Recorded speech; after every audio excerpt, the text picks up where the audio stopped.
Chers amis, bonjour et bienvenue. Aujourd'hui, nous parlons de l'évangile du premier dimanche de Carême de l'année B, les versets 12 à 15 du premier chapitre de l'évangile selon saint Marc. Dans cette vidéo, nous relisons le texte, nous l'étudions en dégageant quelques thématiques. Et comme chaque semaine, nous faisons aussi le lien avec un film que vous avez pu voir. La séquence cinéma du jour, c'est un film de Frank Capra de 1947. Un chef-d'œuvre inégalé malgré de très nombreux remakes. Mais revenons à l'évangile. Jésus venait d'être baptisé. Aussitôt, l'Esprit le pousse au désert, et dans le désert, il resta 40 jours, tenté par Satan. Il vivait parmi les bêtes sauvages, et les anges le servaient. Après l'arrestation de Jean, Jésus partit pour la Galilée proclamer l'évangile de Dieu. Il disait « Les temps sont accomplis, le règne de Dieu est tout proche. Convertissez-vous et croyez à l'évangile. » Merci Jean, merci de m'accueillir sur notre chaîne de vidéos paroissiale. En relisant ce passage cette semaine, il y a une expression qui m'a semblé étonnante.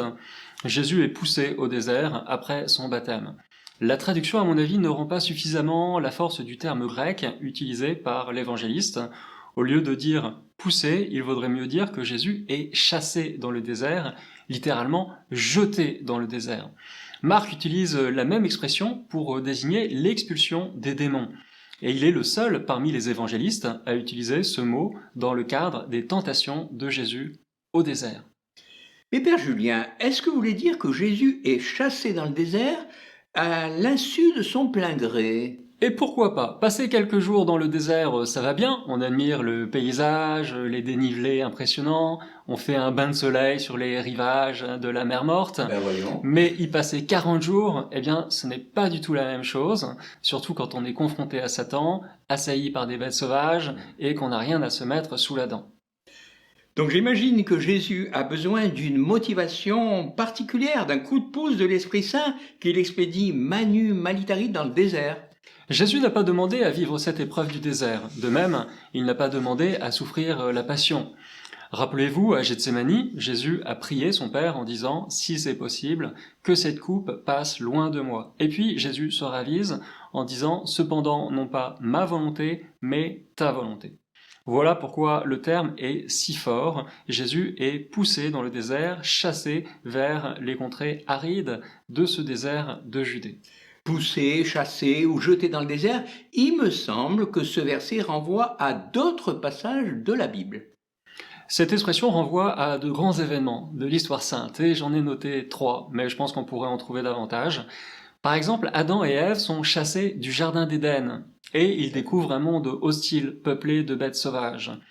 Jésus, le Verbe de Dieu, en venant dans notre monde par l'incarnation, a découvert le monde après la chute originelle, un monde où le péché s'est répandu et a transformé le monde, créé par Dieu, en un véritable désert, en un lieu stérile et inhospitalier.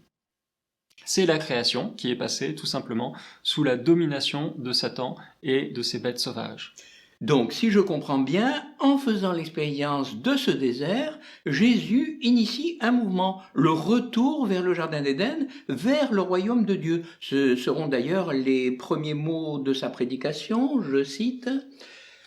Les temps sont accomplis, le règne de Dieu est tout proche. Convertissez-vous et croyez à l'évangile. Les temps sont accomplis. Avec Jésus, les portes du jardin d'Éden sont ouvertes à nouveau, et Jésus s'apprête à nous frayer un chemin vers la pleine communion avec Dieu le Père. Mais on peut penser aussi à d'autres épisodes de l'histoire sainte. Quel est le peuple qui s'est trouvé chassé dans le désert? Sans hésitation, le peuple hébreu.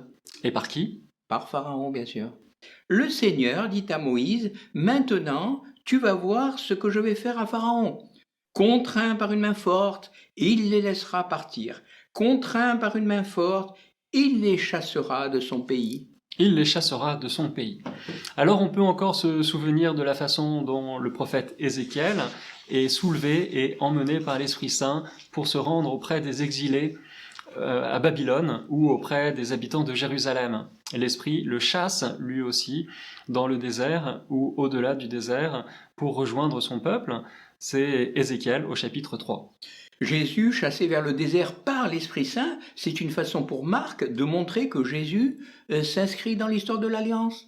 Oui, avec le souvenir de ces 3 événements marquants de l'histoire d'Israël, donc le Jardin d'Éden, l'Exode et l'exil, Marc nous dit tout simplement « Il est arrivé enfin le temps de la terre promise et du règne de Dieu, l'histoire parvient à son achèvement, les temps sont accomplis, le règne de Dieu est tout proche. » Le désert, les anges, Satan, il doit y avoir pas mal de films sur le sujet.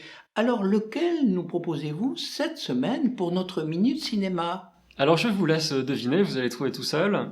Dans ce film, il y a un homme malmené par des bêtes sauvages, ce sont les requins de la finance, et il y a un ange qui va venir le réconforter pour l'aider à poursuivre le chemin. Ça ne vous rappelle rien? C'est un vieux film maintenant, un film de Frank Capra, 1947. Ah peut-être, mais maintenant que vous me donnez le nom du réalisateur et la date, ça me revient. C'est un film en noir et blanc avec l'excellent James Stewart. Donc la vie est belle, It's a Wonderful Life, oui, film de 1947 de Frank Capra avec James Stewart et Donna Reed. Alors je vous rappelle l'intrigue, suite au décès de son père, George, notre héros, est obligé de reprendre l'entreprise familiale. C'est une entreprise de prêt à la construction. L'entreprise permet aux plus déshérités de se loger. Le problème, c'est qu'il est en conflit avec l'homme le plus riche et le plus puissant de la ville, qui va tenter de ruiner ses efforts. Au moment où George prend le dessus contre son adversaire, voilà qu'il égare les $8000 qu'il devait déposer à la banque. Et le soir de Noël, George est désespéré, il songe au suicide, et au moment où il s'apprête à se jeter d'un pont, il voit quelqu'un se jeter à la baille avant lui. Il renonce donc à ses désirs de suicide, et il porte secours à cet homme qui se révèle être un ange. Et l'ange va le prendre par la main et lui donner un aperçu de ce qu'aurait été la vie si notre héros n'était pas venu au monde. Famille, enfants, épouse, amis, relations professionnelles, l'ange lui fait faire un détour, il lui fait revisiter des lieux familiers dont il aurait été absent s'il n'avait jamais existé. Et le rêve, éveillé, tourne bien sûr au cauchemar. George revient donc à la réalité et émerveillé, il découvre que les habitants de sa ville se sont cotisés pour rembourser les $8000 manquants. Et tout se finit bien. En épilogue, l'ange, Clarence, fait comprendre à George, du haut du ciel, que ce sauvetage inespéré lui a valu une promotion au ciel. Il a obtenu ses ailes d'ange de premier degré, de première classe. Voilà donc un très beau conte de Noël. Beaucoup de films s'en sont inspirés, de près ou de loin. Je ne citerai que Family Man, film avec Nicolas Cage, qui est pas mal du tout. Et remarquons qu'il a fallu finalement l'intervention divine pour que Georges puisse prendre de la hauteur par rapport à sa situation et faire le bon choix, c'est-à-dire revenir vers les siens. L'ange l'a aidé à prendre de la hauteur, comme vous dites, il lui a fait faire un détour en le sortant de son quotidien pour qu'il voie sa vie sous un jour nouveau. Alors je rappelle que saint Marc est probablement le premier à écrire un évangile. Le récit des tentations est très succinct, très sobre. Matthieu et Luc vont se charger ensuite de développer avec des références plus explicites à la parole de Dieu. Mais Marc, ici dans l'évangile, nous livre l'essentiel. Jésus est poussé, chassé dans le désert, et il va rester 40 jours tenté par Satan. Il vivait parmi les bêtes sauvages et les anges le servaient. Mais ces quelques mots sont très riches en signification. Ils suffisent à rappeler toute l'histoire de l'alliance de Dieu avec son peuple. Mais dites-moi, après s'être immergé dans les eaux du baptême, voilà que Jésus s'immerge dans l'histoire d'Israël maintenant? Exactement, et ce passage de l'Évangile nous rappelle aussi le sens de notre carême. Ça tient en 3 mots, faire un détour. Nous sommes poussés par l'Esprit Saint à faire un détour, comme Georges dans le film dont nous avons parlé, le détour des Saintes Écritures. Un détour, c'est-à-dire? Oui, un détour pour faire mémoire, pour relire notre vie à la lumière de la parole de Dieu. C'est aussi le détour de la prière. Nous avons donc 40 jours avec Jésus pour nous immerger dans le désert et approfondir notre connaissance de la parole de Dieu, une connaissance bien sûr priante des Écritures. Il me semble que Moïse aussi fait un détour pour s'approcher du buisson ardent. Je cite, Moïse regarda. Le buisson brûlait sans se consumer. Moïse se dit alors, je vais faire un détour pour voir cette chose extraordinaire. Pourquoi le buisson ne se consume-t-il pas? Le Seigneur vit qu'il avait fait un détour pour voir, et Dieu l'appela du milieu du buisson. Moïse, Moïse, dit-il. Et il répondit, me voici. Alors dites-moi, y a-t-il un lien entre le détour des Saintes Écritures et le détour de Moïse, Père? Oui, beaucoup d'événements dans notre vie sont de l'ordre du mystère. Nous en cherchons la clé pour faire ce qui est bien, évidemment, avec discernement, sans indifférence ni révolte par rapport à ces événements. Et comme Moïse devant le buisson ardent, comme Georges dans le film de Frank Capra, comme Jésus dans l'Évangile, nous avons besoin de prendre du recul. La parole de Dieu, la prière, une retraite de temps en temps, eh bien, ce sont des moyens absolument indispensables pour bien négocier les virages de notre vie. Ah, tu sais qu'il y en a. Je vois tout à fait ce que vous voulez dire, Père. Ça serait vraiment dommage d'aller trop vite et de partir dans le décor.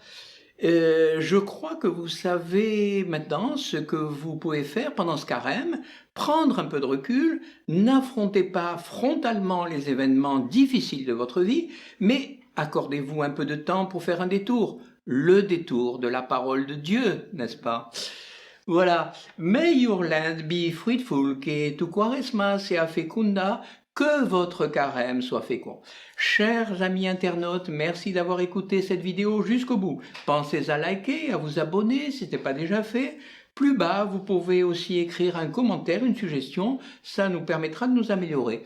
Je rappelle que nous publions nos réflexions toutes les semaines, le lundi à 18h heure de Paris, pour le dimanche qui suit. Et nous vous disons à la semaine prochaine.